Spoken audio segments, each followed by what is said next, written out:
teknik sipil, itu kebetulan saya alhamdulillah tahun ini memenangkan 2 buah competitive fund vokasi, yaitu yang pertama mengupgrade Diploma 3 Teknologi Konstruksi Bangunan Gedung menjadi program sarana terapan teknologi rekayasa konstruksi bangunan gedung.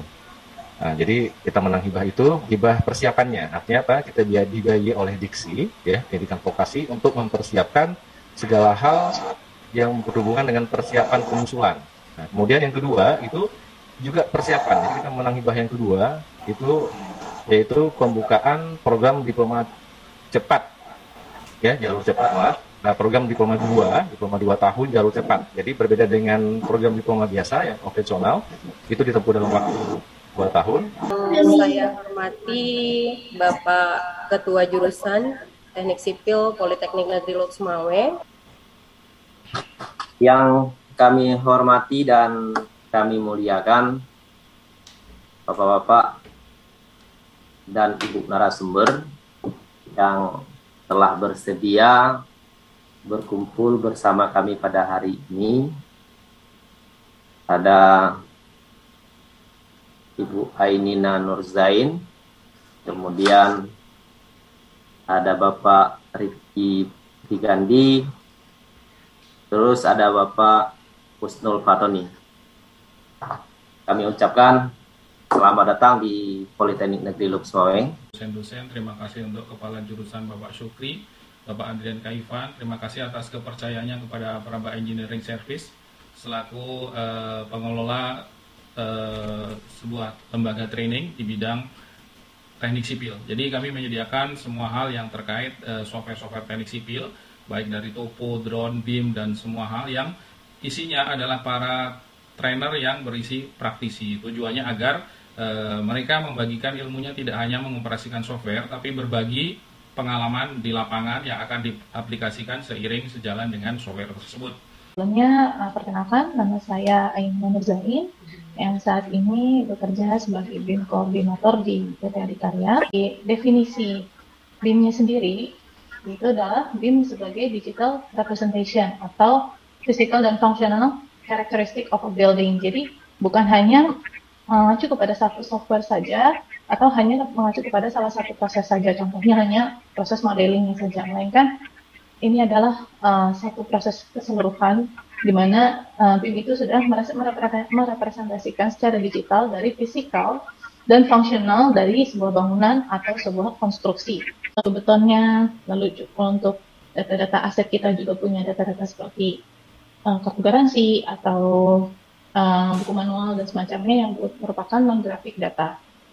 Nah, setelah kita susun, ini semua akan diproses ke step berikutnya.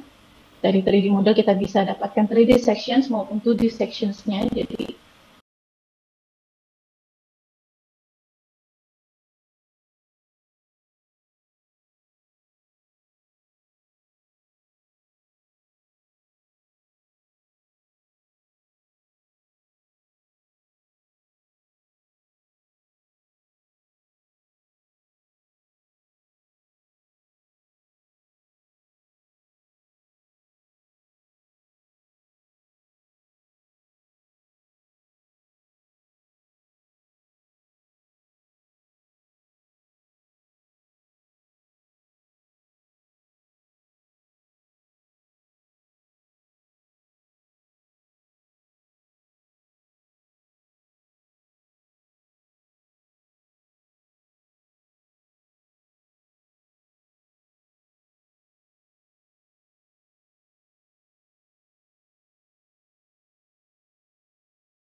nah, di sini ada overlay text-nya.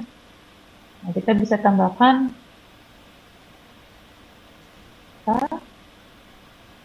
untuk aktivitasnya. Oke. Foto lagi. Jadi nanti kita play videonya di sini keterangannya sudah ada tasnya yang sedang dibuat apa. Kita lihat di sini tasnya untuk puting tadi ya. Tas untuk pembuatan di lantai pertama. Dan ini bisa kita ekspor menjadi video.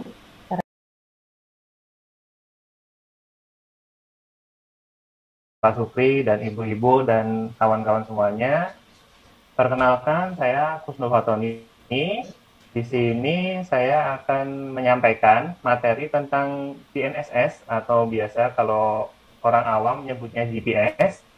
Kemudian nanti setelah istirahat siang, kita akan lanjutkan dengan materi total station. GPS sendiri itu ada berbagai macam, Pak. Dahulunya nama lengkap dari GPS yaitu Navstar GPS. Yang ditampilkan ada yang mengorbiti satelit tadi kurang lebih seperti ini tampilannya.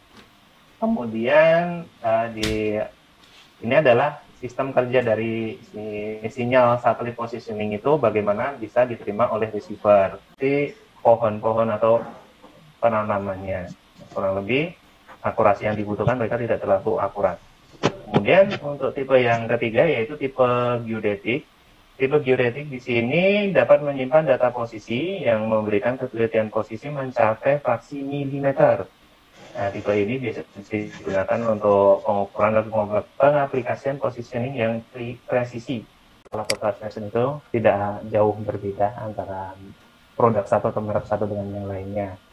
Nah, untuk alat total station semua menunya ada di tombol menu ini. Kita bisa pilih menu apa yang kita inginkan.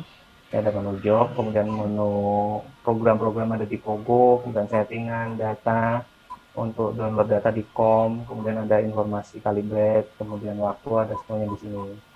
Nampak bedanya ya, kita kemudian dengan menggunakan meteran untuk alat beda tingginya.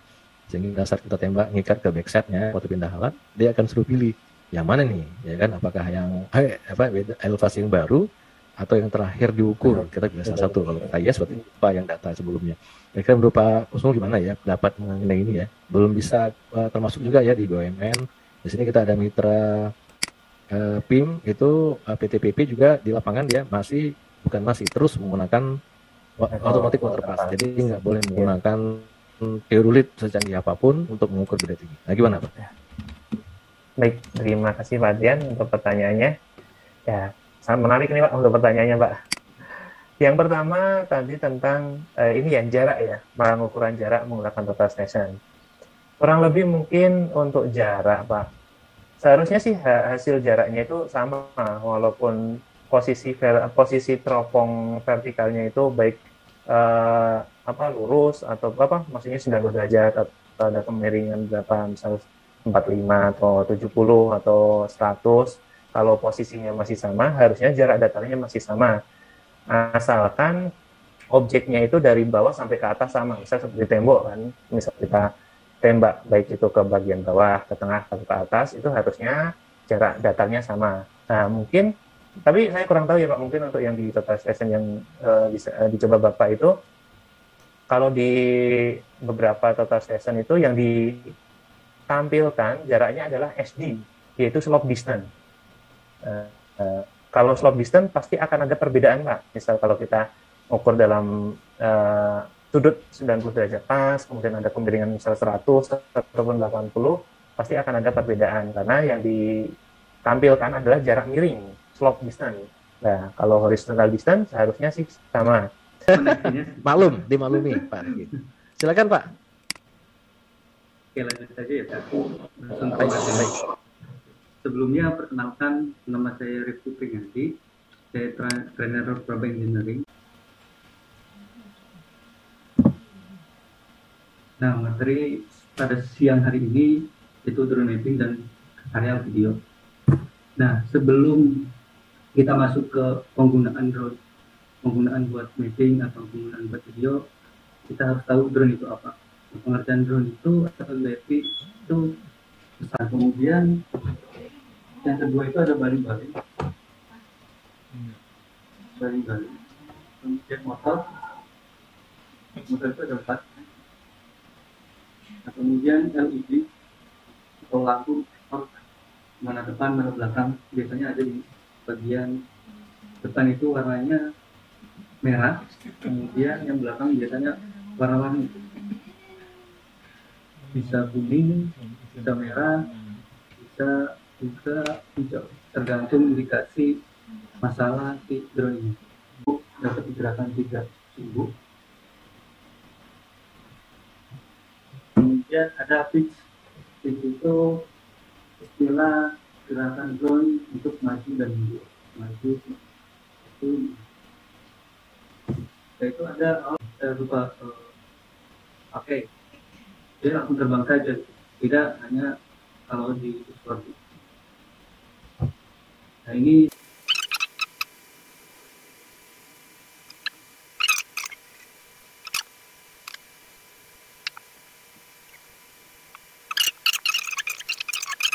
tadi menggunakan drone Phantom 4 Pro untuk visualisasi dari PowerPoint-nya ataupun presentasi slide-nya, sementara yang didemokan fisiknya tadi adalah Phantom 3. Mungkin ada yang tanya? Mungkin dari Pak Rian ya? Oke, silakan Pak Rian. Baik, makasih atas kesempatannya. Saya mau tanya nih Pak. Zaman dulu kan, atau dulu itu eranya pakai Google Earth gitu ya. Nah sekarang bedanya kan ada drone. Beda antara drone dari drone dengan dari Google Earth yang berbayar itu apa Pak? Saya kelebihannya apa kita menggunakan drone untuk bidang pengukuran ini dengan kita ngambil data dari Google Earth? Saya ingin bertanya Pak. Oh, si Rehan Ramadan. Silakan Rehan. Ya. Pak, saya ingin bertanya nih Pak tentang drone Pak. Ya. Ada nggak Pak kelebihan dan kekurangan drone pada saat pemetaan Pak? kekurangan dan kelebihan. Ya, betul. Kekurangan dan kelebihan drone pada saat melakukan pemetaan. Silakan Pak Deki langsung jawab. Baik, menjawab pertanyaan pertama, apa perbedaan antara drone mapping dengan menggunakan Google Earth gitu ya. Jadi secara undang-undang jika kita menggunakan data sekunder yang gratis, jika Google Earth ini gratis, kita tidak bisa mempresentasikan ini dan membawakan Google Earth itu sebagai bahan primer karena hanya sebagai alat bantu biasanya. Di suatu proyek-proyek tertentu kadangkala kita sudah diminta untuk membuat proposal, katakanlah ada rencana jalan tol, pada saat meeting saja kita sudah diminta opsi 1, 2, 3. Nah itu kelebihan Google Earth, itu bisa instan langsung diambil saat itu. Nah sedangkan kalau drone itu harus kita ke lapangan dulu, memproses, baru nanti akan mendapatkan hasilnya seperti itu. Itu yang pertama. Yang kedua, drone bisa sebagai data primer karena kita sendiri yang mengolah, tentu dengan pertanggungjawaban bahwa ada GCP yang kita selesaikan dengan menggunakan RTK yang benar-benar akurat dan bisa dipertanggungjawabkan. Jadi secara umum bedanya yaitu yang kedua selain tadi gratis dan tidak, drone adalah lebih update karena real time saat itu juga. Dibuka oleh Pak Supri. Baik. Itu Pak Sulpan udah nggak sabar lagi tuh ya mau coba bidik-bidik ya. Silakan Pak Supri, silakan. Mungkin ada yang mau dikatakan. Silakan Pak. Baik, terima kasih. Oh ya sebentar.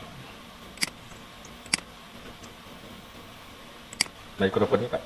Ya, Assalamualaikum warahmatullahi wabarakatuh. Terima kasih banyak.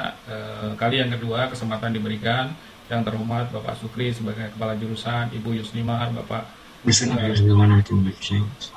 Ruslan dan teman-teman dosen serta guru-guru dari seluruh SMK. Mungkin tidak hanya sekitar yang hadir saja, nanti disampaikan ke rekan-rekan yang lain. Saya sekedar memberikan tips kalau kemarin sudah memberikan prakata bahwa software sekarang harus yang update, lalu SDM di daerah juga harus juga update agar tidak menjadi penonton ketika proyek-proyek besar di daerah. Nah, ini ada sedikit tips nanti diarahkan untuk di Indonesia itu saat ini ring kalau kita bicara mencari kerja otomatis terkait sama salary. Jadi ada beberapa ring dari masing-masing scope kegiatan untuk di Indonesia saat ini yang tertinggi itu gajinya di oil and gas. Jadi nanti kalau kita bisa propose anak murid kita target dulu di oil and gas. Nah, setelah misalnya meleset, yang kedua adalah di bidang tambang. Nah, bidang tambang juga masih menjadi semacam dream job untuk anak-anak fresh graduate, anak-anak muda sekarang itu karena memang salary-nya cukup menjanjikan. Baru bidang ke konstruksi. Jadi walaupun nanti materinya konstruksi, tapi di oil and gas, di tambang itu tetap butuh orang sipil atau orang survei atau orang BIM yang berkecimpung dan menjadi salah satu supporting teknik di perusahaan tersebut. Baru ke konstruksi infrastruktur. Jadi level 3 adalah konstruksi infrastruktur. Konstruksi infrastruktur itu diantara adalah jalan. Yang di Indonesia rate-nya paling besar adalah jalan tol, baru ke jalan nasional atau jalan daerah. Baru sesudah itu bisa ke industri gedung dan lain-lain. Yang terakhir mungkin ya industri properti yang agak kecil, mungkin di sekitar kawasan atau kabupaten dan daerah-daerah mungkin ada properti-properti kecil yang kemungkinan juga SDM-nya tidak banyak dengan gaji yang rata-rata. Jadi harapan saya selain nanti kita memang fokus di sipil, kita juga memberikan info-info bagaimana dunia kerja yang bisa menjadi harapan dan ketika masuk bisa memberikan salary yang cukup menjanjikan. Tentunya dengan modal skill dulu, skillnya bagus. Dan yang terpenting adalah juga tidak kalah, ini adalah bahasa Inggris, karena saya sudah bertemu dengan kawan-kawan kebetulan lulusan dari Politeknik Lok Sumawe dengan Bapak Hendra, Bapak Emnur, kalau nggak salah itu bahasa Inggrisnya bagus-bagus, langsung bekerja di perusahaan konstruksi, waktu itu perusahaan asing dengan gaji yang sangat menjanjikan saat itu gitu. Jadi saya yakin insya Allah selain teknisnya juga bahasa Inggris bisa dijadikan alat utama. Baik, terima kasih Pak Andrian Kaivan. Kita langsung masuk ke acara inti kita ini, Bapak Ibu. Ya, banyak nih yang on cam. Oke, langsung saya kasih aba-aba ya. 1, 2, 3, senyum yang manis Bapak Ibu. Oke, terima kasih. Assalamualaikum warahmatullahi wabarakatuh. Terima kasih banyak ya atas kesempatannya dari Politeknik Negeri Lok Sumawe dan juga peserta yang sudah hadir sekalian. Terima kasih banyak. Saya izin pamit ya. Ya, terima kasih Bu. Sama-sama.